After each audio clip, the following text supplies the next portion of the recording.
I guess they're streaming this on like Facebook or something and recording it. So the mic is, I think, hooked up to the video equipment. I'm just going to use the natural booming voice that God gave me at my birth. And can you all hear me in the back all right? I usually never have a problem being heard. Never had that problem in my life. So looks like everybody's kind of getting settled here. So let me get started. You see the title here, The Native People of Milwaukee, History, Culture, and Spiritual Beliefs. And I've given this talk before at a couple different places, but mostly it's just dealt with history. Donna asked that I also talk about the spiritual beliefs of Native people. And I teach a course on American Indian culture at the Milwaukee School of Engineering. I've been reading about American Indians and their cultures for the better part of 30 plus years now. So yeah, it was pretty easy to kind of add that element to it. But I teach at the Milwaukee School of Engineering. So if you have any young high school students who want a premier engineering education, we're especially moving into artificial intelligence in a pretty rapid way. It's kind of exciting to watch there. But I teach history and I teach cultural anthropology. Most of you all know what history is. You'll kind of figure out what cultural anthropology is as we go on. The first thing I always want to tell everybody, I am planning to write a book on the history and culture of Native people here, not just in Milwaukee, but in southeastern Wisconsin. That area hangs together coherently for a long bit of historical time. But I also want you to understand the research is done. It's just a matter of finding time to write. That's always the most difficult part. But a lot of the best research up to this point was done by Charles E. Brown about 120 years ago. He was an archaeologist. And then much of the work on Native people in the 20th century was done by Nancy Oostryk-Lurie, who worked at the Milwaukee Public Museum. I worked with her on a book on Jean Nicolet, the French explorer. And so a lot of my research is based on what they did. Now that's important to understand, because a lot of times when I give talks, people say, well, why should I trust what you're saying? Because I'm not the first person to say it. There are very few lone geniuses in this world who sort of just come up with new ideas all out of, inside their own heads. You base your research on the research of people before you did. In this case, and this is just two of the people I'm basing my own work on, Charles Brown and Nancy Oostryk-Lurie, all right?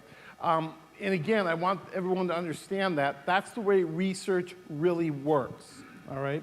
Even Einstein based a lot of his work on the earlier work of Henri Poincaré. I mean, that's the way this has worked since the scientific revolution 500 years ago. Now, I'm going to go about as far back in time as I can. And for this, you need to know a little bit about archaeology here in the Western Great Lakes region. First of all, these are the major archaeological periods that you find in the Western Great Lakes. And the earliest sites in southeastern Wisconsin go back 14,000 years. That's the Paleo-Indian period. There may have been Paleo-Indian sites here in Milwaukee County, but virtually all of the archaeological sites here in Milwaukee County were destroyed by development, all right? So there's a whole lot that we just don't know. There were almost certainly archaic people here too, but we definitely have evidence of woodland period. That's about 2,200 years ago that starts. And there's evidence of Adena mounds, Hopewell mounds, and we definitely know there were effigy mounds, all right? And this is a real short version of the archaeology. So I'll talk a little bit about the woodland archaeology that exists here in Milwaukee County. There should be Oneota stuff too, but that was probably all destroyed, all right? We definitely have things from the historic era, but with the historic era, we tend to depend mostly upon written documents. And again, if you can't get all this down, Don, I can always give this to you, okay? As far as Middle Mississippians, there's only two sites here in Wisconsin. One is near Lake Mills, that's the Astalon site. That was an intrusion from around St. Louis, actually. I won't but I'll talk about the four in red: woodland, Oneona, and historic. Now, the only reason we know as much about the archaeology of Milwaukee County as we do is because of this man, Increase A. Lapham. Lapham was not an archaeologist, he was a civil engineer, but he was one of the first white settlers here in Wisconsin. He was very interested in a lot of the Indian mounds that he found, and he was well trained as an engineer, so he did a really good job of mapping out all of the known mounds that were found. And he wrote a very important book in 1855, Antiquities of Wisconsin. And every archaeologist I've ever worked with, we all talk about Lapham and how he's really the first real archaeologist here in Wisconsin. Now, thanks to his work, and you can see on this map here, these are just some of the mounds that he found here in the Milwaukee County area. And yes, some of them were actually up here near Whitefish Bay. But just to give you an idea, virtually all of these mounds have been destroyed. Okay, there's only a handful that exist out of the thousands that were once here. But we definitely see effigy mounds. Those were built between 500 and 1100 AD. We find those all over the state of Wisconsin. In fact, they are unique to the state of Wisconsin.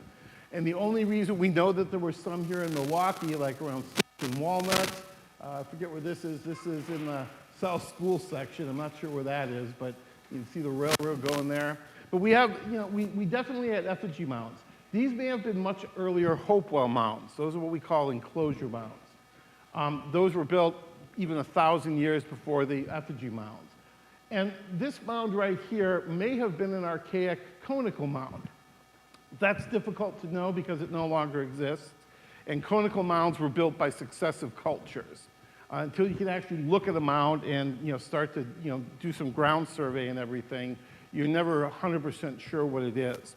But I'm going to show you a short 3-minute clip by the state archaeologist. Her name is Amy Roseborough.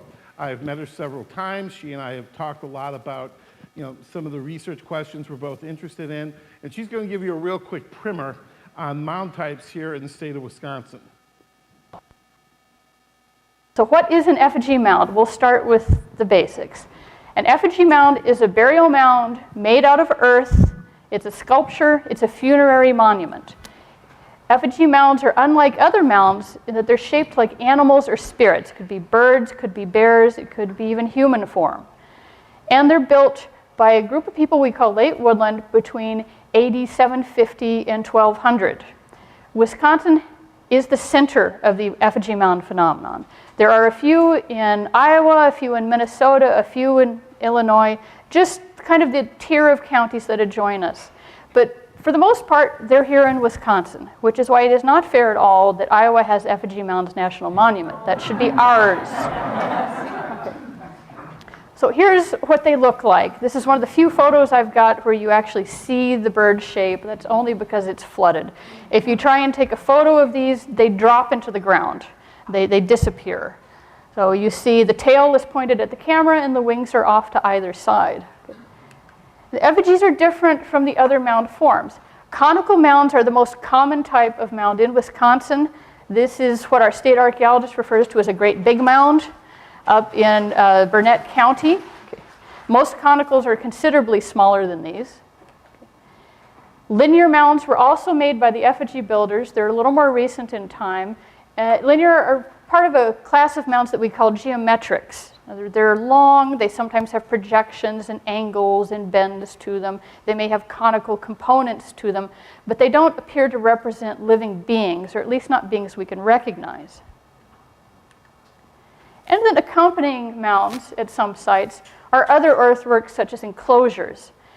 This is the Whistler enclosure up in central Wisconsin. It probably represents a dance ground. You're looking at the green oval in the middle, which is the innermost edge of the dance ground, and then you can just barely make out around here the outer ring. So you can imagine dancers in between those two embankments conducting ritual and dancing as part of ceremonies related to the mounds.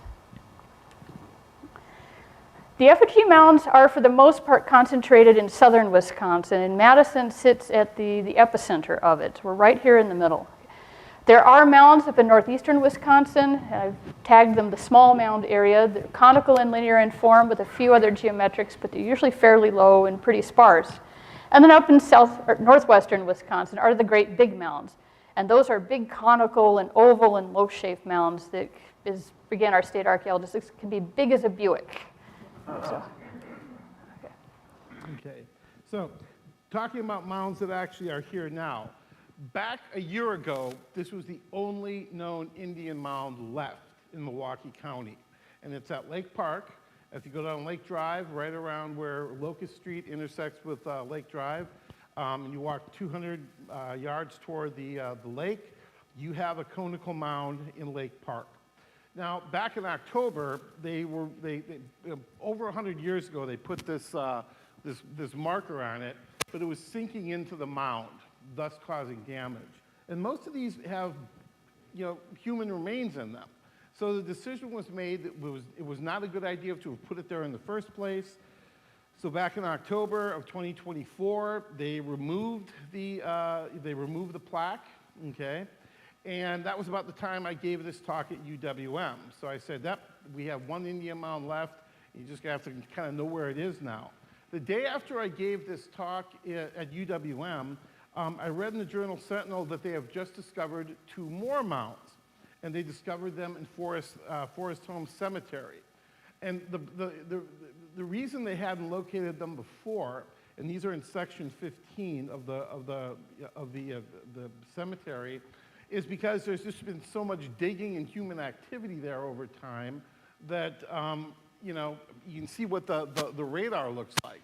There's all sorts of mounds there. They had to look at Increase A. Lapham's original notes to figure out which was an original native mound and what were later produced by grave diggers and people putting in everything else. So they've just discovered 2 new mounds.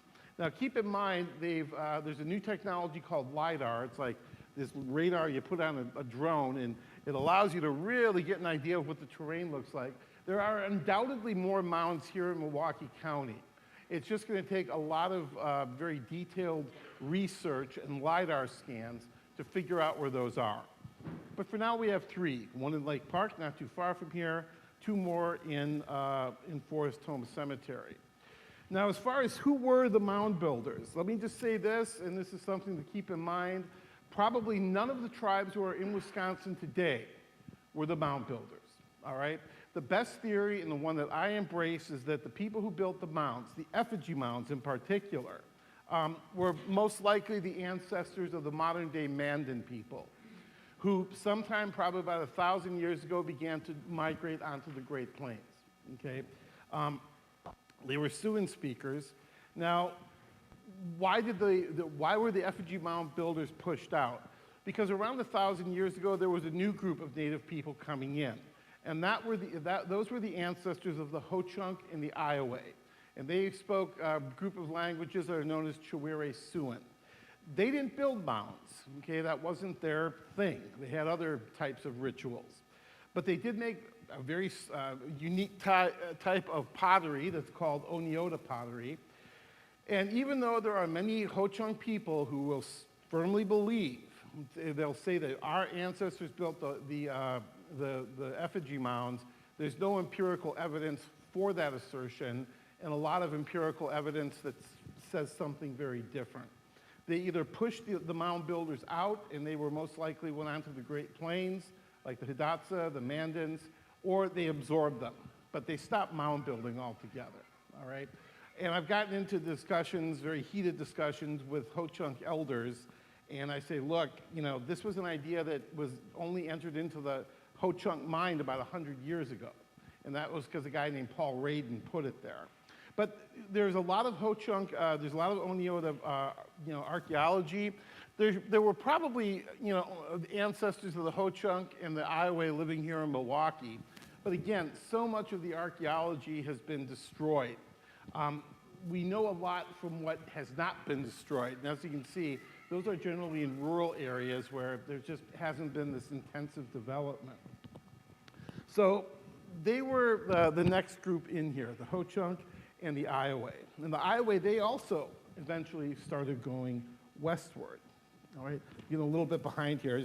I don't really read these notes. I just kind of look at them a little bit. That was, well, I mean, serious. I just want to make sure I don't want to miss anything. So 1,000 years ago, probably all the residents of Wisconsin spoke Siouan languages.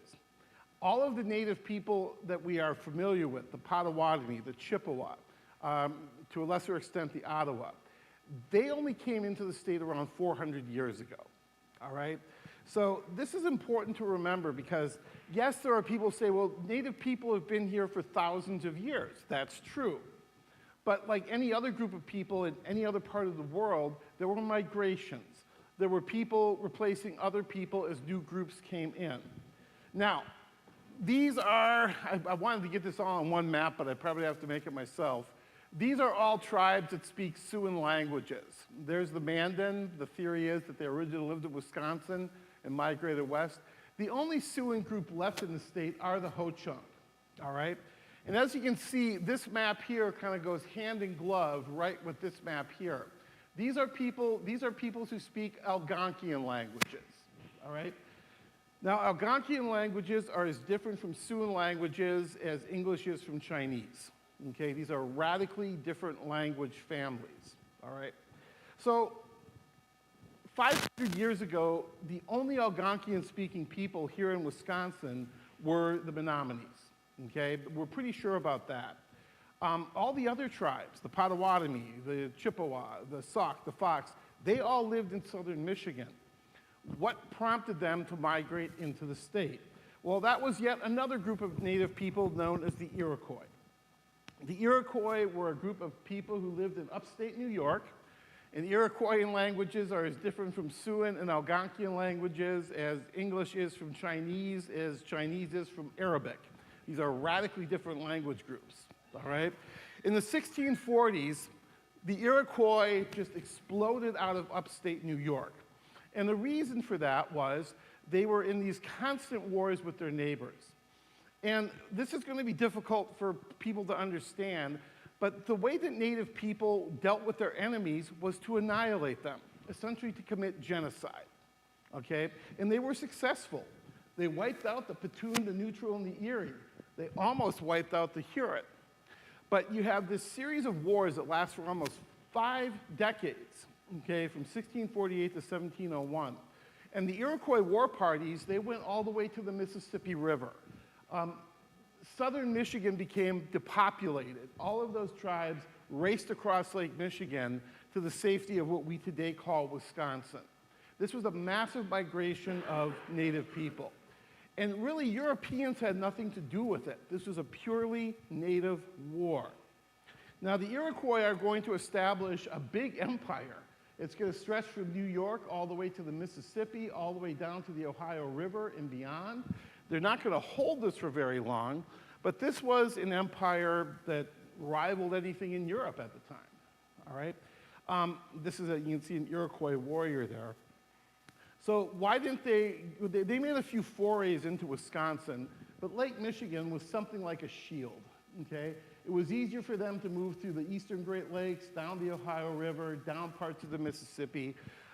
That was the easiest way to keep this empire together. And for the most part, they started by just wanting to annihilate their enemies. They didn't want to have to fight them anymore. They had lost a lot of their own people to smallpox, and the way they solved the problem was to invade a territory, kill all the men, because they're potential enemies, and adopt all the women and children into the Iroquois. There were tribes like the Seneca that were made up mostly of adoptees from other tribes, all right? So this is going to push thousands of native people into Wisconsin.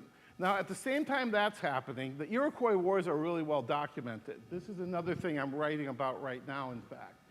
At the same time that the Iroquois are launching this genocidal war in the eastern Great Lakes, the Illinois Confederacy, which lived in Illinois, launches a genocidal campaign against the Ho-Chunk.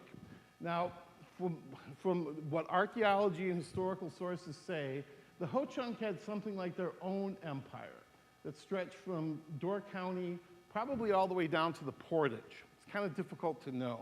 We have a lot less evidence for this.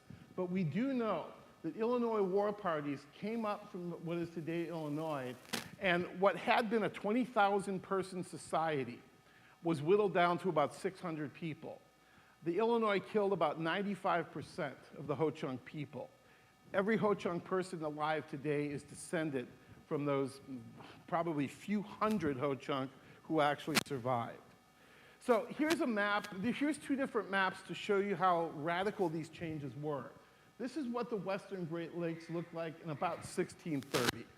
And we know that from French sources. This is pretty accurate. But look at all these tribes in Michigan, okay? The Sauk, the Meskwaki, the Potawatomi. Look by 1830, 2 centuries later. The Chippewa have moved completely into northern Wisconsin and replaced the Dakota. The Ho-Chunk have been forced to move westward, and the Potawatomis have pushed not only across Lake Michigan, but down into the south. The Kickapoo are now in Illinois. The Meskwaki and the Fox have gone from Michigan all the way to the Mississippi River. So this all happens in the late 1600s for the most part. And that's when we begin to have our first written records, all right? The first written records we have of anything happening here in the Milwaukee area is thanks to a French Jesuit, Jacques Marquette, who the university is named after. He made 2 trips into the Western Great Lakes. The 1673 trip to the Mississippi is the most well known, but he also went back to the Illinois River in 1647, and his journal is really useful because you can look at his journal and you know every place he stopped. Look, he stopped here at Fox Point for 3 days. Then he moved down to the Milwaukee River. He was there for about 5 or 6 days along the Milwaukee River. And he doesn't give us much information. It's a real short, curt journal. I've read it many times. But basically what he says is, we're here in Milwaukee, we're waiting for the storms to abate, and he mentioned that there were Mascoutins who lived in Milwaukee, all right? The Mascoutins were originally from southern Michigan. They were one of the many tribes that had fled the Iroquois onslaught a few decades earlier. So what I want you to understand is when the French come into the Western Great Lakes, we have our first written records. But they're not looking at societies that have been there for centuries or for millennia. They're looking at societies that have only been there for decades at the most. All of these refugees who've pushed into the Western Great Lakes. Now the next Frenchman will be a Franciscan priest. His name was Louis Hennepin. Look what he writes here. The Mascoutins, the Outagamis, another name for the Meskwakis, live more northward on the river Milwaukee, which runs into the lake at a latitude of 43 degrees. This is the first instance where the word Milwaukee is actually written down. Very, very first. Now, he was with Sieur de La Salle. La Salle was trying to find the outlet of the Mississippi, and he succeeded. So he was like a chaplain on this French journey. So he didn't stay long, a few days, and then they had to pick up and find the Mississippi. There was another Franciscan priest with him, Zenobius Mambre, who wrote the same thing. We don't have a picture of him. The Mascoutins and the Outagamis, who dwell about 43 degrees north on the banks of the river called Milwaukee, which empties into Lake Dauphin, which was their name for Lake Michigan, very near their village. So we have Marquette, who just said that there were Mascoutins here. Now, it seems 10 years later or so, we have Meskwakis, who are also from southern Michigan. And then the last Frenchman we have comes in 1699. We reached Milwaukee on the 9th of October. This is a river where there's a village that has been a large one consisting of Mascoutins, Renards, another name for the Meskwakis, and also some Po, or the Potawatomis. Wow, looks like there's just all these new people coming into Milwaukee. We stayed there 2 days because there was an abundance of duck and teal on the river. They had to eat, okay? Now, the first map maker to actually put Milwaukee on a map was Jean-Baptiste Franklin. He most likely got the information about the Western Great Lakes from either Mambre or Hennepin because he uses the exact same spelling. Here we have the river Milwaukee right there. And Vincenzo Coronelli, he was Italian, but he worked for the French court in Paris, and he got a copy of Franklin's map, and 4 years later, he produced his own map of the Western Great Lakes. And once again, we have the River of Milwaukee. So this seems really good. We have Frenchmen visiting. They're putting our fair city on the map. The first question you would ask is, what does Milwaukee mean? No one knows. Now, I'm not going to go into any great detail on this. This is, yeah, there's all sorts of proposed meanings. I worked on this problem about 20 years ago with a linguist. His name was Michael McCafferty. I'd like to work with him again on this project, but I think he's got other things going on. He's the only person in the world who would be able to answer this question. He was certain that the word was probably from the Miami, Illinois language, which was yet another Algonquian language. But what happens with place names is people will name a place in native societies, all right? They might be replaced by another group. Another group will come in and use the same place name, but it may not mean the exact same thing in their own language. Does that mean? Okay, let me just move this so it's, yeah, that's better.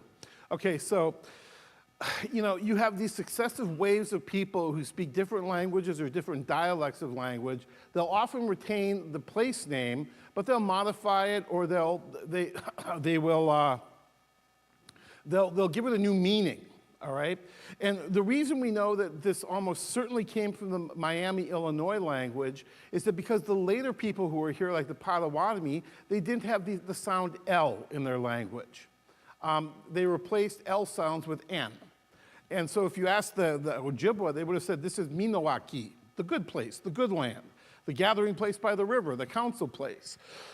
but that has no meaning in the Miami, Illinois language, simply because Miami and Illinois doesn't have an N sound. They use an L sound. And McCafferty was the one who figured all this out. Our best guess that it meant the place of the beaver trails. There were probably just an abundance of beaver. I'll show you a map in a minute. So, you know, just some water, yeah. It's one of those mornings. Thank you, honey.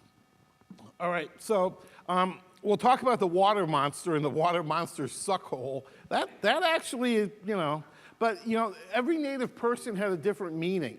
So nobody really knows what it means. The key is to get to the original meaning in the Miami, Illinois language. There's only a handful of linguists in the world who would really be able to do that. In McCafferty, he has figured out the name of Wisconsin, Kankakee, Illinois. He's a brilliant linguist. His linguistic skills are a lot better than mine. So let's look at what happens here in Milwaukee. First of all, after that last visit, okay, so to just kind of go back here, the last visit we have by a Frenchman that's recorded is the St. Cosma, 1699. There are no more written records about Milwaukee for the next 100 years. There is this 100-year gap. We have absolutely no information. But we do know some things. We know that from about 1700 to about 1790, that's about a 90-year period, the Potawatomi they had crossed Lake Michigan, they lived on the Door County Peninsula, and throughout the 1700s, they were slowly pushing down the western shore of Lake Michigan. We know that's well documented, all right? And we know that they didn't live in purely Potawatomi villages. They often lived in villages that were mixed with Ojibwa and Ottawa people. Now, that's not as unusual as it sounds for a couple reasons. First of all, they all three spoke the same language, just different dialects of it. So they were it was very easy to converse with one another. And for Native people, their tribal identity wasn't that important in some ways. Oftentimes, their clan identity was far more important, all right? So if you were a member of the Fox clan from the Ojibwa, you had a lot in common with a member of the Fox clan from the Potawatomi. The tribal designations were largely, to some degree, kind of regional variations, okay? More on that in a bit, but why don't we have much written about Milwaukee? Well, it was really off the beaten path. You know, Green Bay was an important fur trade center, Prairie du Chien was, even Chicago was. But there was a portage here that linked the western Great Lakes to the Mississippi. Chicago was also an important portage spot. Milwaukee, there's no place to portage to. I mean, the Rock River is a good 50 miles away, as you know. Even the lower Fox River, that's not close. But these were all of the Potawatomi villages. But I want you to keep in mind, these were all populated by Potawatomis throughout the 1700s. We know that. There's no doubt about that.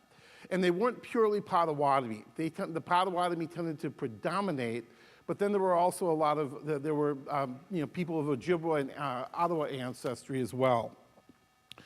Now, not only was Milwaukee off the beaten path, but for the most part, it was mixed villages. Again, we look at what we have in the works of Montbray, St. Cosma, Hennepin. It's clear that there are lots of, mixed villages here in Milwaukee. It was never just one group of people. And again, over time, it changed. First the Mascoutins, then the Fox, the Meskwaki arrived, later Potawatomis. The Meskwakis are going to migrate out to the Mississippi River, and later more Potawatomis, Ojibwa, and Ottawa people come in. And we know that the villages here in Milwaukee were not just off the beaten path, but they were largely autonomous. They weren't near any colonial centers of power like Mackinac Island or Green Bay or any place like that. Now, during the American Revolution, the battles of the American Revolution went all the way out to the Mississippi. And the British were very concerned about Native people siding with the young American Republic. Most of them did not. But there was one chief, a Potawatomi chief here in Milwaukee named Siganuk, who basically thumbed his nose at the British. He says, no, I'll recognize these new Americans. They can bring us trade goods just like the British do, just like the French used to do. So it's clear that when you look at what we know about Milwaukee Native people, like in the late 1700s, early 1800s, it's mixed villages, and they're very autonomous, and they tend to sort of thumb their noses at the colonial powers. I could give a whole talk just on Siganuk and Milwaukee during the American Revolution. He was one of the few native tribal leaders, that sided with the Americans in the Western Great Lakes. He was really an interesting character. And again, the British wrote about him a lot, and that's why we know as much as we do about Milwaukee and Siganuk, because the British commander at Mackinac Island, this guy was a thorn in his side. In fact, he was so important, this is one of the displays at the Milwaukee Public Museum, which, I hope they, take this to the new museum. It's always been one of my favorite.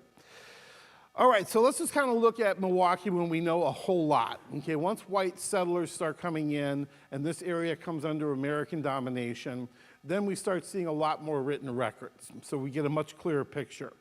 First of all the native people who lived here at Milwaukee, I shouldn't say all, but most, they spoke dialects of what we call Anishinaabemoan.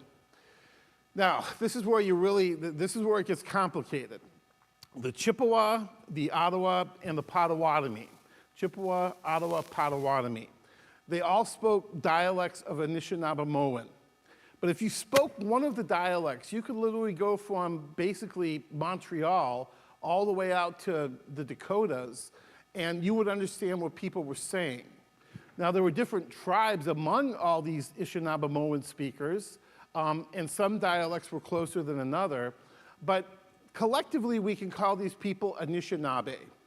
Now, to give you just but one analogy, you could have someone from Wisconsin, someone from Illinois, and someone from Michigan. I'm a Wisconsinite. But, if I meet someone out from California, I might say, well, I'm a Midwesterner, just like people from Illinois, Indiana, Michigan. So Anishinaabe is sort of the larger collective sense of who these people were. They all spoke languages within the greater language of Anishinaabemoan. Some of these words don't roll off my tongue. But we also know that there were other people who spoke Algonquian languages. The Menominee, but they spoke a very different language. The Ho-Chunk actually spoke a Siouan language, and the Sauk and Meskwaki, their language was closer to Menominee than it was to Anishinaabemoan. So to keep it simple, we're going to look at the Potawatomi, the Ojibwa, and the Ottawa. They were the people who lived here. They had been chased across the lake into Wisconsin during the 1600s, okay? And they continued migrations in throughout the 1700s. There were different tribes, but they all spoke mutually intelligible dialects of the same language, Anishinaabe. So once white settlers get here, we get a much clearer picture of where Native people lived. This is where Charles Brown's work is really important. There were 5 villages known to exist here in Milwaukee by the time that the area became opened up for white settlement. There wasn't one village in Milwaukee, there were several. The Deer Creek Village site and the Layton Park Village site, those may have been occupied, but the evidence is somewhat ambiguous. But the first 5, we not only know where they were, but we also have the chief who led each of the villages. And in the Potawatomi dialect of Anishinaabe, that was called the Okabek, basically the chief, all right? And we have a population of probably between 1,200 to 1,500 Native people here in Milwaukee County. It may have been as high as 2,000, but probably not much higher than that. But these were the major villages that we see, all right? 5 distinct villages for sure. Now, I also want you to have an accurate picture of what these people looked like when white settlement began. They had had a long trade and intercourse with the French. They continued that during the British regime. They had been getting trade cloth and wool and cotton, even trade silver for the better part of 2 centuries by the time Americans get here. So they're no longer wearing buckskin and leather. They're wearing trade cloth. They're making jewelry out of silver, okay? Now, we don't have any pictures of what Native people here in Milwaukee look like, but they probably look very similar to Potawatomi peoples from Illinois or Potawatomi people from Indiana. And this is Mosa. She was a very prominent Potawatomi woman. As you can see, they're wearing trade cloth. We have some sketches of Potawatomi people from the 1830s from southern Wisconsin. They had horses. They didn't use them as much as Plains Indians did, but that's how they got around. And they were usually quite a bit smaller than European horses. I think they were bred from Spanish horses over the centuries. So I want you to get an accurate picture. These were not like cave people, you know, using cudgels and wearing furs. They wore some leather, but most of the time they were just using the same type of clothing that Europeans wore. And they hunted and they gathered, but they were farmers. This was corn country for the Native people. The Potawatomis in particular grew corn. And again, we know that from the work of Brown. We know that from early settler descriptions. They talk about the vast cornfields that surrounded the various Native villages in the Milwaukee area. Another thing that we also know is that they harvested wild rice, although that took second place to corn. And again, Milwaukee, one of the reasons I went with, place of the beaver trails, especially when you got downtown, it was a vast wetland there. Now that's all been filled in, but this is perfect beaver habitat, okay? And when McCafferty and I were working on trying to figure out what Milwaukee meant, we looked at these maps and said, yeah, this was just a vast wetland, perfect for harvesting wild rice. And this is exactly how Native people did it. And you can see what they're wearing again. They're wearing cotton and wool, just like the same materials we wear. And they would go through the wild rice stands. They would bend the wild rice over. They would knock it with a stick, and they would just collect it in the bottom of their canoes, all right? And so we know that that was yet another food source that they had. So that would have been to just kind of give you a visual idea of what Native people look like. But again, the Potawatomis, they really get here about 130 years earlier. Okay, that's when we know they actually came to the Milwaukee area, sometime between 1700 and say 1780. And they were replacing other people who just kept migrating westward. Before I get into the spiritual beliefs, let's look at the last bit of history here. The area that is today Milwaukee was sold in 2 major treaties, the Menominee Treaty of 1831, and when we talk about land cessions, we talk about what are called Royce areas. All of this from Washington Island and Door County, all the way down to the east side of Milwaukee, that was sold as part of the 1831 Menominee Treaty. Even though there were no Menominees living here, the furthest southern village they had was Menominee Falls. The Potawatomi weren't happy with that, but they sold the rest of it 2 years later in the Chicago Treaty of 1833. And that's where most of southeastern Wisconsin was given to the United States.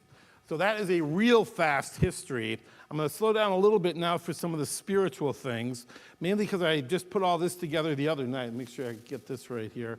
Put this all together the other night, and I mean, I knew it all. It was just a matter of putting it into, form here. Now, a couple things I want to talk about. There were 500 discrete native nations here in North America. They had radically different religious beliefs from each other. For example, the Athapascan people of the subarctic did not believe in gods or spirit beings. They believed in the soul. Animals had souls, people had souls, and souls could be in one of two places. They could be in a body, and after death, they became a disembodied soul. They could live for centuries outside of a human body until they decided to go back into a newborn baby to be embodied once again. But the Athapascan people, the Diné, they had no gods or spirit beings. There was just souls. Then you have the Maya down in Central America. They had hundreds of gods. They had a cosmology and a theology that rivaled anything in the Western world. Okay? It was a radically different set of religious ideas. Now, another thing, I don't like using the words religion or spirituality to talk about Native people. They're English words, and they have a certain connotation that doesn't quite accurately match what we see with American Indians. It's why looking at things that they describe in their own language and understanding the meanings of those words to them is absolutely critical. All right, that's number one. Number two, we have to remember the contemporary Native people. They have been in a conversation with Christianity and the Judeo-Christian tradition now for 5 centuries. A lot of what characterizes contemporary Native belief is sort of a mix of what their ancestors believed and their own understanding of the larger world that has been made available to them. And keep in mind, that doesn't invalidate what they believe. Christianity today is different than Christianity 1,000 years ago, and it's very different from the Christianity of the early apostolic period. Belief systems, and that's the word I like to use, belief systems are dynamic. They are not static.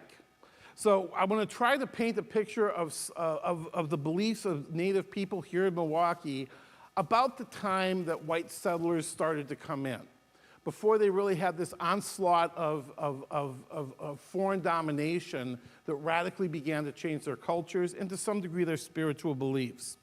Now, when you look at the historiography of American Indians, by that we kind of look at the interpretations, 100 years ago, historians continued to talk about Native people as savages, and that's where you get paintings like this. That is inaccurate and it's harmful. Then in the 1960s, what scholars began to do is paint Native people as spiritual, in touch with Earth and Mother, and Mother Earth. That's inaccurate too, and they're both harmful. Don't romanticize other people's cultures. Don't denigrate other people's cultures. It's a key aspect of studying anthropology. Every culture is unique. There are Christians who are just as spiritual as Native people.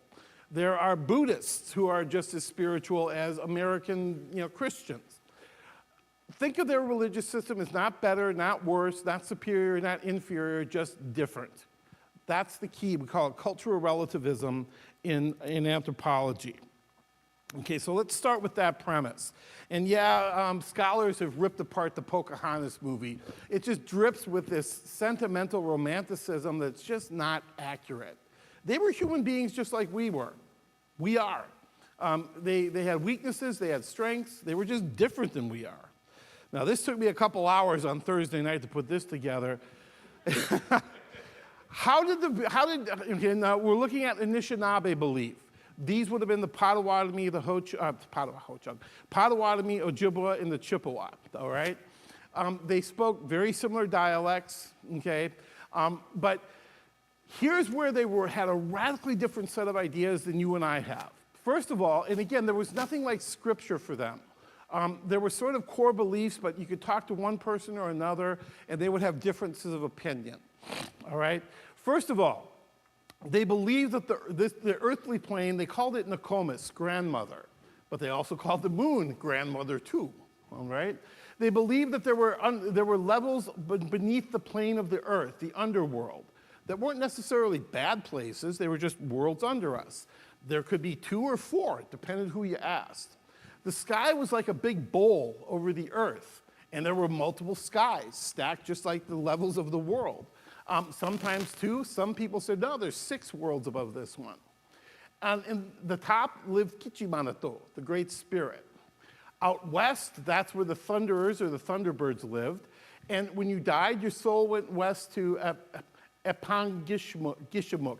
I've had to say that all week. It doesn't roll off my tongue. That's where your soul went, and that was ruled by Nanabush. But Nanabush was the creator Manitou, not the Great Spirit. All right? I'll get more into that in a little bit here. But here's the key thing I want you to understand.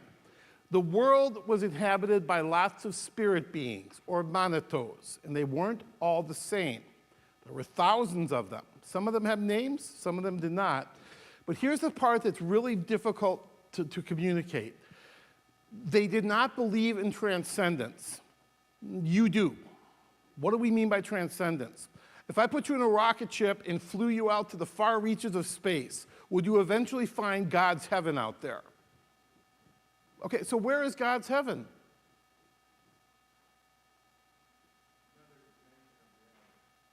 There we go, a different realm of reality.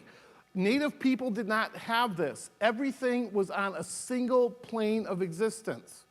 To them, if I dug long enough and hard enough, I could get to the lowest level, and then the lowest level was Bitokomagog. That's where the souls of animals went. It is right down there. I just got to dig long enough. If I had a ladder tall enough, I could go all the way to the top level of the sky and see Kichimanato, the Great Spirit. All right? So this is one huge difference. You say, well, gee, that doesn't sound that important. It was one of the biggest blocks to Christian missionaries. They tried to explain to Native people, well, no, heaven is in another realm. It transcends this reality. They said, what do you mean? This is reality. How could there be another one? If there were another one, we'd know about it. It was one of the biggest blocks, and they weren't the only people who lacked an understanding of transcendence. I talked to a Catholic priest one time who worked in Japan. He said it was the same problem there, the whole idea of transcendence. It was difficult for Japanese people to grasp. Native people had no concept of it. Everything was on a single plane of existence. Now, spirit beings, this is where their beliefs could really get interesting. There were thousands of Manitos, spirit beings. But like for Kichimanato, he was more like the chief of all the different Manitos. He was kind of like the boss who regulated everything. Made sure the sun came up, the moon came up, you know. He was just in charge of the Manitos, but he didn't create the world. That was Nanabush, who is often associated, he's often called the Great White Rabbit. And I got most of these pictures from contemporary Native artists who try to depict their spiritual beliefs. Here you'd see the big rabbit ears on Nanabush, okay? They had Memagwesi. These were like hairy, mischievous Manitos that lived on riverbanks. They were mischievous, but they could save a child from falling into the river. And then there was Kichimanato. Now, a lot of what would happen, this is a good example of this long conversation between Native people and Christianity. By the 20th century, many Native people who were Potawatomi, Ojibwa, or Chippewa, they began to associate Kichimanato as a creator god in sort of the Christian sense.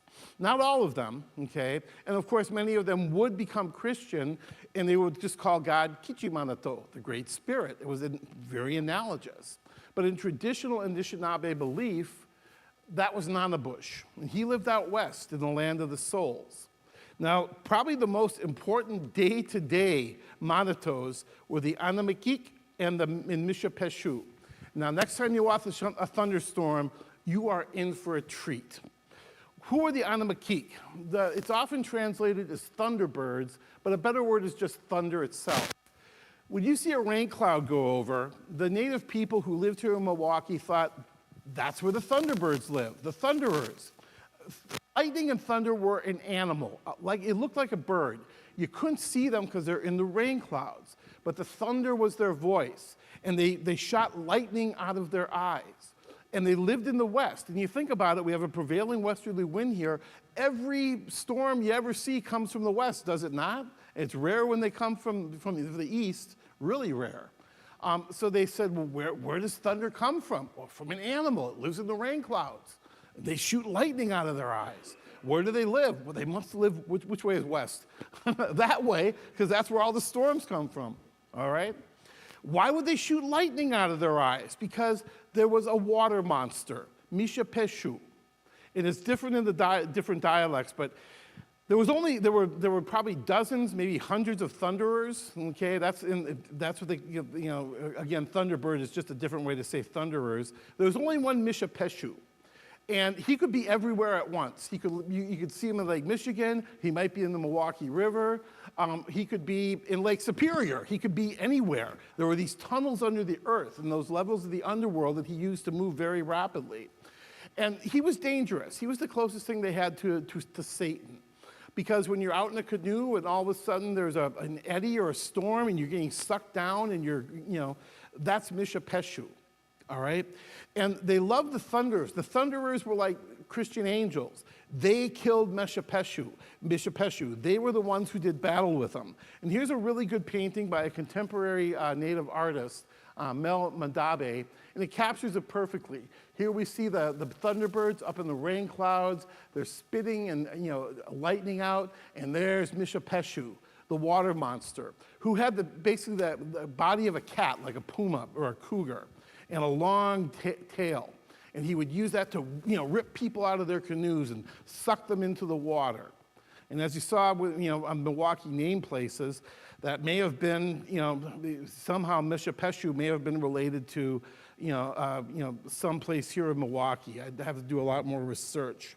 But the word manito, you see it all over.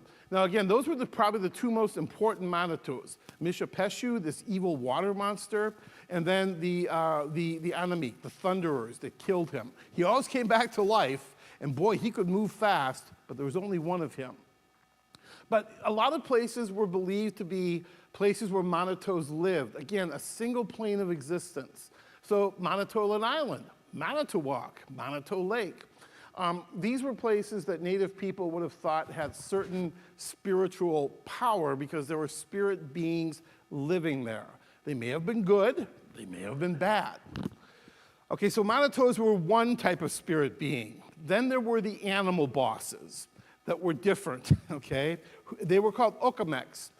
The word Okemek just meant a chief. They believed that animals had the same social structure we did. They had families, they had chiefs. And the animal bosses regulated the populations, all right? So when you killed a deer, it was because the animal boss, the deer boss, the deer Okemek, he let you kill that deer, okay, yes. And you didn't thank the deer for giving up its life, you thanked the animal boss for letting you kill it.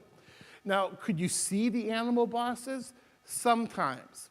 If you ever saw an albino animal was believed to be a physical manifestation of the animal boss. But these were yet another category of spirit beings. I'll get back to them in just a second here. But this is where, again, their spiritual beliefs were radically different than our own. In Christian belief, we believe we have a body and a soul. The native people who lived here in Milwaukee believe that too. But they believe that all beings also have a shadow. So the body was wiyo, the soul was udjitchog, and the shadow was udjibbom. So what happens after a person dies? Well, your body dies, wiyo, it goes into the ground and decomposes. Your soul, your udjitchog, well, it arrives at the land of the spirits, Epangishamuk. You would travel the Milky Way, the River of Souls, the Jibwe Zibi, or the Milky Way, and then you would arrive in the land of the souls, and that's where the souls of all people went. They really didn't have a concept of hell as punishment. That's where your soul went. But what about your shadow? Well, this is hard to describe, but it would be the part of you that stayed here. It would become like a third type of spirit being, and it usually lingered around the grave where the person was interred. And the spirit could be, given gifts. It could be given, things to eat. Maybe your father, he's been buried there for 5 years. He's like, well, Dad has not had a smoke in a while. I'll leave him a little tobacco. He loved to drink apple juice. I'll leave him some apple juice. But you're leaving it for the person's shadow, which is, again, something we don't really have in Christian belief. So here's and this is the last thing I'll talk about. This is another way in which native belief radically differed from what we believe. If you think about Christianity, if I give something to you, should I expect something in return, especially if you need it? Should I give God, the Lord, the Trinity, my heart, with the expectation that God's going to do anything for me in this life? No.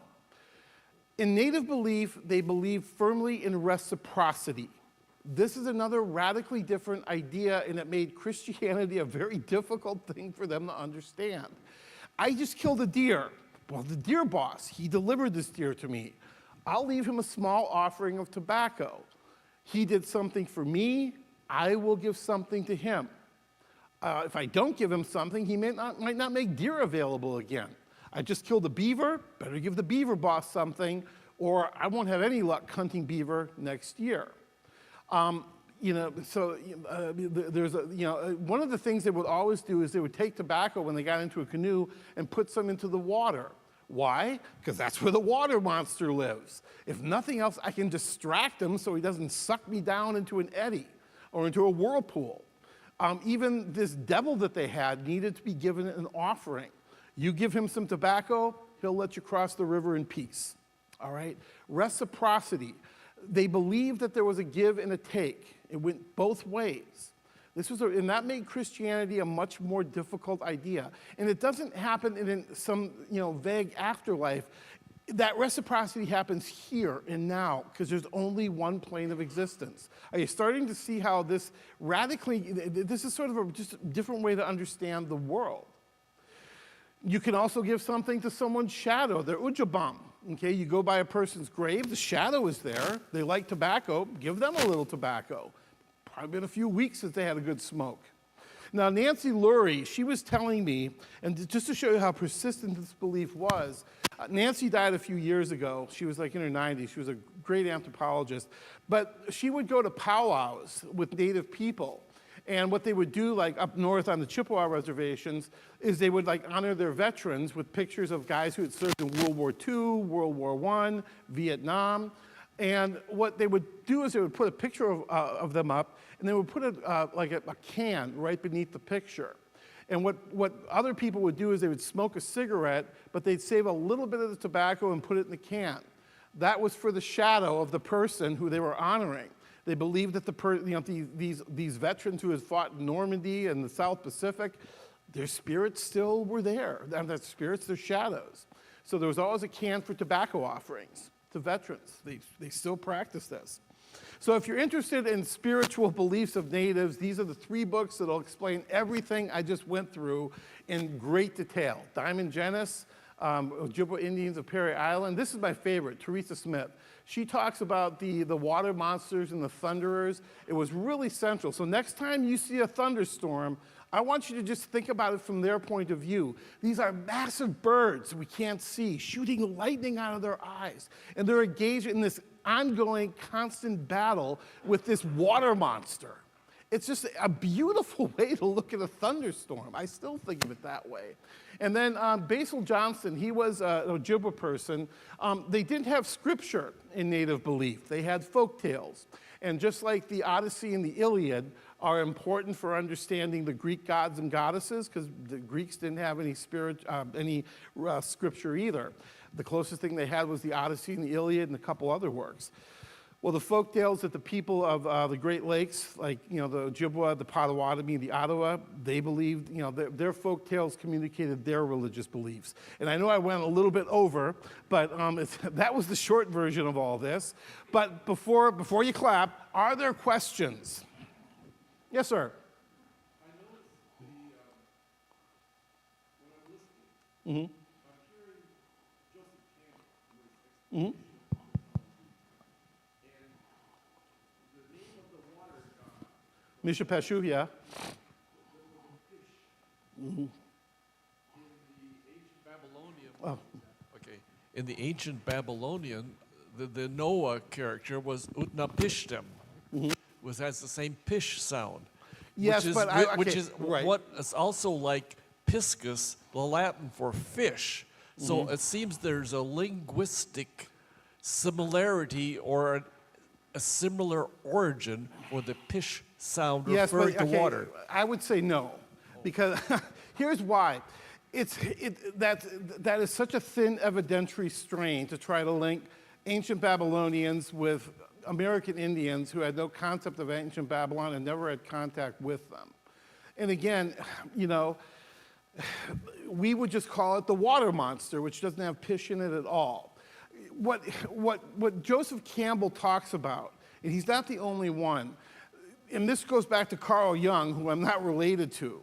Jung always argued that there are basic structures to the human mind, that human beings, whether 1,000 years ago or today, whether in China or here, they will structure experiences in a similar fashion. That also gets into a whole branch of anthropology that Levi-Strauss had talked about, and that's structural anthropology. Now, if you buy into those theories, and not everyone does, human beings will tend to structure similar experiences over time and space in a similar way because it's the structure of the human brain. That's what tends to give these things similarity. It's not so much that these people had contact with one another, it's the way the human brain works to understand external phenomenon. That's the short answer. You'd have to read Carl Jung and Levi-Strauss and Levi Bruhl and a whole bunch of other people. But yeah, is there a similarity? Yes. Is it because these people had contact? No. It's because the human brain gives us sort of preset ways to understand phenomenon. And I think, I don't know, it's been a while since I read Joseph Campbell, but I've read Carl Jung, and that was his theory. Just the structure of the human brain itself does that. Other questions? Yes, ma'am. Let me give you this. Okay, yeah. Thank you. Otherwise, people at home. Okay. When you had the map up with the, I can go back to it. The numbered villages, number 1 was Anatissa's village, corn growing. What is the specific location in the Milwaukee area of the village? Number 1? Number 1. That would have been around Jones Island where the water treatment plant is today. And that's been changed a lot over the years. I mean, the entrance to the Milwaukee River is different today because that was all dredged out. But around Jones Island, I hate to say it, but where the water treatment plant is, not too romantic anymore. But it was a fishing village when the first white settlers came in. Right. But again, if you ever, I'll leave a copy of my business card here. You can all email me. I can give you a copy of Charles Brown's study. He located all of those places with street names and everything else. Obviously, trying to get this all done in an hour, I had to kind of, but every one of these places he located, right down to the block. Yes, ma'am. I have another question. In Estabrook Park, if you, by the towers, if you cross the street and go down to the trail, on the riverside, there is a huge rock about this big. And a 1954 book about Milwaukee parks claims it is a Native American corn grinding rock. It could be. I'd have to look at it. Have you seen it? No, but I haven't read that either. I'd have to research it more. Okay, well, I can send you pictures. Okay, sure. I'll leave you my email. Thank you. Okay. Other questions? I have a question. Sure. First of all, this was amazing. Thank Okay, you. thanks. Really, really thorough, and I've learned so much. I want to know about the invisibility or not invisibility of the spirit beings. So if if that little furry dude who lives on the river, if he saved your kid, what was it that you like?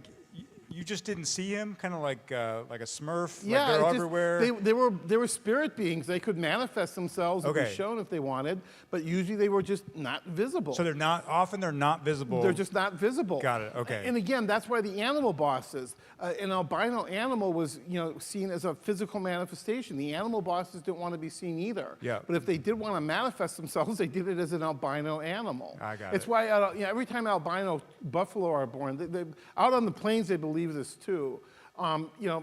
Plains Indians, every time there's a white buffalo, that's seen as a really important spiritual event. Yeah. So this is something that kind of moves outside of the Great Lakes area onto the plains as well. Yeah. But yeah, they were spirit beings. They had power. You don't, I don't, but they do. Sure. And they can, what they want to be seen, they can be seen. Cool. And some Manitous, like the moon and the sun, they always want to be seen. Got it. Yeah, they each had their own unique characteristics, their own personalities. That was the cool thing. And Basil Johnson, he talks about all these different types of, personalities. Or maybe last question here. Well, I'm fascinated how you said, the savage versus the romantic image. Has the dust settled, and would you recommend we read someone who is much more nuanced and insightful about the complexity of Native? You mentioned some books, but are we at a place, do you think, where we're finally over those too simplistic?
Thank you very much.